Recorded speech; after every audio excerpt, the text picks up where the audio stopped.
So the state of peer review. Peer review, as I mentioned, it's an integral part of the scholarly publishing system because it's a validation process.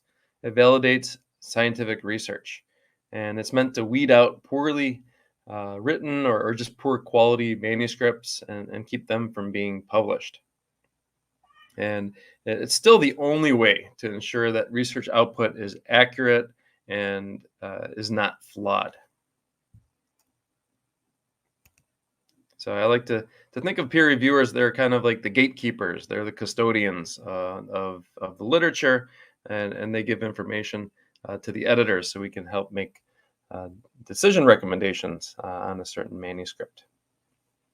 Uh, so introducing peer review, yes, it's very important, but however, the process of peer review is plagued by some shortcomings. There's a lack of transparency in some cases, there's functional flaws, and there can be biases in peer review. And as journal editor, we try to minimize those biases. There's a publication that came out in 2018 by Publons. Publons is an organization that helps researchers get credit for the peer review that they do.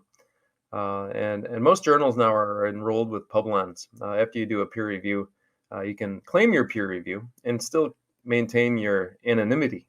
You can be anonymous. And yeah, actually, Publons and Web of Science, they actually help to select peer reviewers now for papers.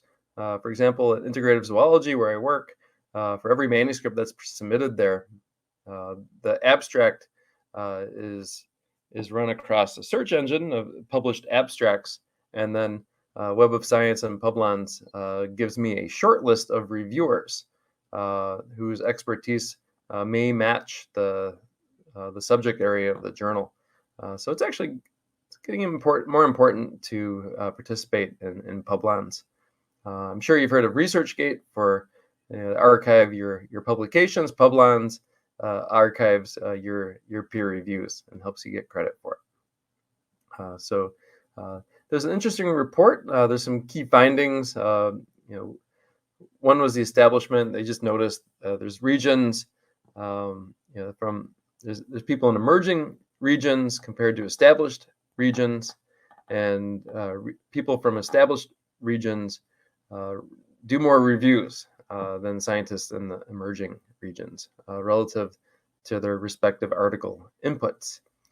And one example, China reviews substantially less manuscripts, only 8.8%, compared to its article output. So they produce 13.8% of all the papers published in the world. And this is not surprising. The U.S. dominates the absolute contributions to peer review, contributing 32.9% of all reviews, compared to 25.4% of published article output. So they're actually reviewing more manuscripts than they're publishing.